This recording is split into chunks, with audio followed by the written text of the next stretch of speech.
I'm a DJ boy, going to Dcentral, minty NFT, from the DeFi use, being crypto poor but JPay rich. Hello? All right. So, it has been, there are a lot of cosmonauts in the front row. I feel very good. This is a very topical talk. I was originally going to talk about the Terra drama, but then we had Osmosis drama last night, so we can talk about all of that. It's been, so like, when we conceived of Cosmos, we were like, we're going to have these validators, and like, shit's going to go down, and like, they're going to have to make decisions about what to do. And then like, 2019, we launched the protocol. Like, we have to do some like security updates, but nothing really happens. 2020, we get in a bunch of like political fights and like about like governance proposals and whatnot. But like mostly everything like continues along the way. And like this year, shit's gotten real, and it's been pretty fun. Maybe not so much fun. I mean, like $1 billion here, $1 billion there, but like it's been interesting. So I just want to talk a little bit about. So to provide a bunch of context to people who are not sort of immersed in Cosmos land, there's been a bunch of like sort of high stakes things happening in various Cosmos chains. Every Cosmos chain is a DAO by default. It doesn't have to be. You don't have to include the governance module, but we wrote one and people use it. It's not necessarily the best thing in the world, but it does seem to let people express how they feel. Lets token holders express how they feel. And it has enabled like a lot of sort of like rich conversation about a lot of different things. So let's see, what are the things that have like happened? So there's this like very contentious Prop 69 debate, which is about bringing CosmWasm, which is a smart contracting environment. Many people hear from Secret, also runs on Secret, and bringing it to Atom. People. One of the founders of Cosmos came out and promised an airdrop to anyone who voted against it, which was hilarious. And like hijinks continue. We had this during the Terra collapse, which is what most of my slides are about. Just like I was going to talk about, in the infamous. I was there in the infamous validator chat. I'm not a validator on Terra. I was. Occlusion was a validator I co-founded, was during the early days of Terra, but we dropped out in 2021. But I was in the chat because I was worried about what was happening, had opinions, and also recruited a lot of the validators. So all of this stuff kind of like comes back to me a lot of the time. And then last night, we had the Osmosis incident where the validators halted the chain because of an exploit that was actively exploited. And then we found out this morning that like one of the exploiters was a validator. It was crazy. So let's talk a little bit more about all this stuff. And like this represents like sort of, I think we have like all developed a pretty good idea of like what the expectation of validators to do during normal times. But we don't really know. I think what like really where the test of time or the test of all of this stuff is what do validators do when shit goes down, when worst case scenarios happen, when bad stuff happens? What are their obligations? How do they work? So this is something I tweeted May 11th. I think that was like the Sunday when like either Saturday or Sunday when validators when the network was when the Luna network was really falling apart. So Luna had this like crazy implementation, right? Which is typically like proof of stake coins have like a fairly predictable emission schedule. There's like a certain amount of coins emitted either every block or every epoch, which are frequently a day. These day-long epochs happen, and you get your coins. Luna had this crazy system where the supply of Luna would go down if people wanted to make a lot of UST, because you had to burn Luna to create UST. And if people wanted to get out of UST, if the peg broke, you could make potentially infinite amounts of Luna, based on what the on-chain price oracle would say the ratio of a Luna to $1 is. So it had kind of always been like kind of in the back of my head because I like, again, we were a validator on Terra right from the beginning. I'd read the code. I'm like, I know what will happen to this thing if the peg breaks. It will be very bad. And so like saw the peg break and I was like, started tweeting about it. And then some of the validators on Luna made this chat. Terra, eventually it was named Terra Rebirth League. I forget what the original name was. Like that was like many iterations of name of the group. Nobody was thinking this is mostly like, holy shit, everything is falling apart. People were like, wait, how much does it cost on Binance right now? So people were minting like huge amounts of stake of Luna, taking it to Binance, selling it. Very little of it was being staked because why would you stake your Luna when the network is collapsing? That would be insane. All the people who were staked were just like, couldn't sell and were getting destroyed, getting wrecked. I'm sure many people in this room are in that position. Sorry. I lost money too.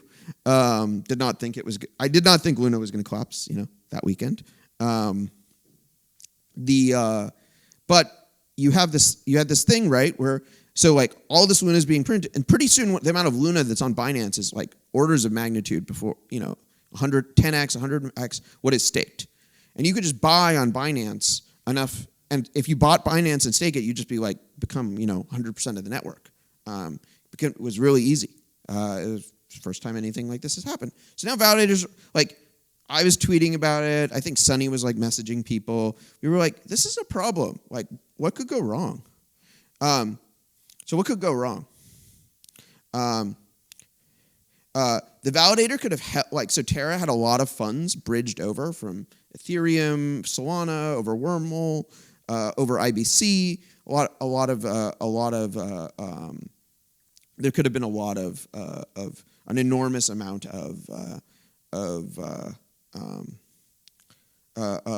you could have, like, if you took over 100% of the network, you could just be like, okay, I'm just going to like shut down the network.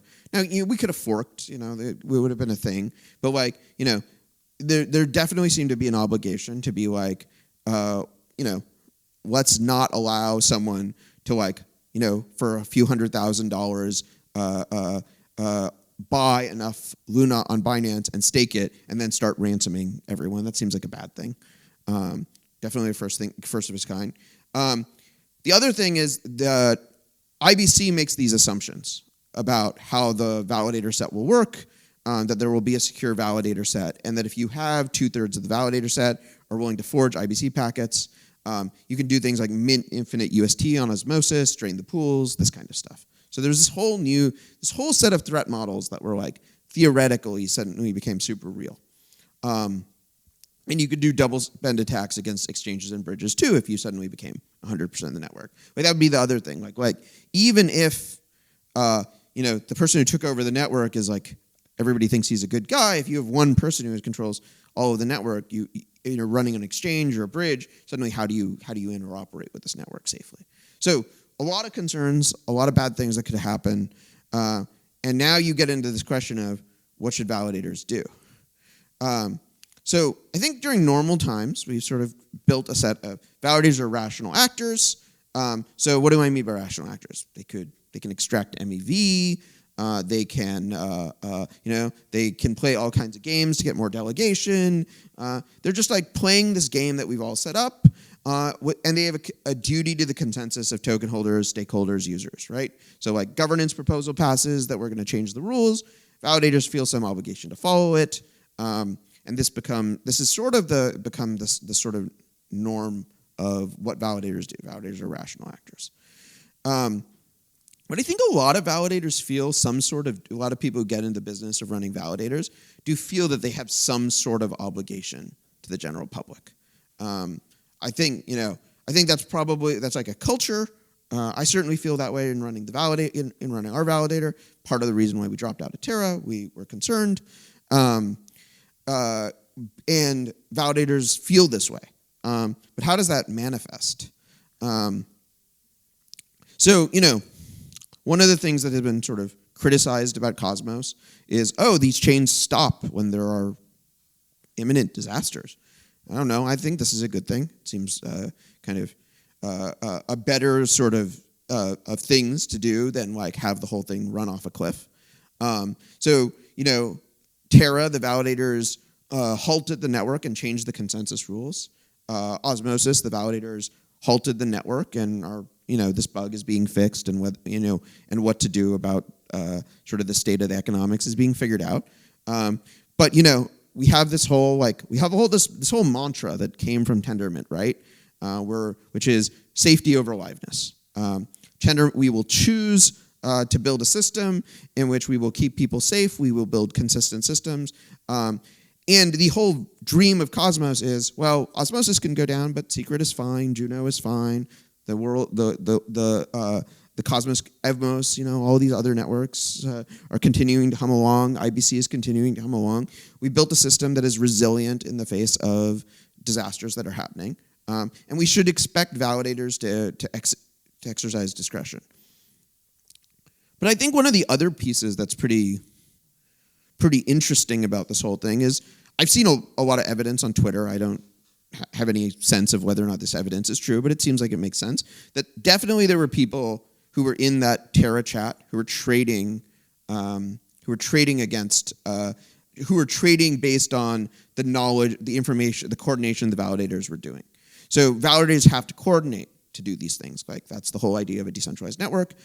You can't keep, it's tough to keep information secret. It's really, which has always made it things like handling security vulnerabilities incredibly challenging. And I think we're starting to see now that like information shared in validator groups will be traded against. We saw the first incidents the first instance that I can think of in a Cosmos network where on Osmosis where a validator was actually exploiting a bug rather than disclosing it, which is really wild. But same thing happened in Luna. People who had lost a lot of money and were losing a lot of money were definitely using the information, and I think very likely using the Terra League. I left that chat after I felt like, okay, the chain was halted. Everything, the IBC related stuff was dealt with. My knowledge is no longer useful. I don't really want to be part of this information environment anymore. So I was like out. But then someone leaked it, and I haven't really read the whole leak of the whole chat history, but the parts that I was there for were authentic. So, I could say that. So I think we have to understand validators as a kind of self-regulatory system in proof-of-stake networks. They certainly have like more independent expertise than anyone outside of the core teams and the protocols.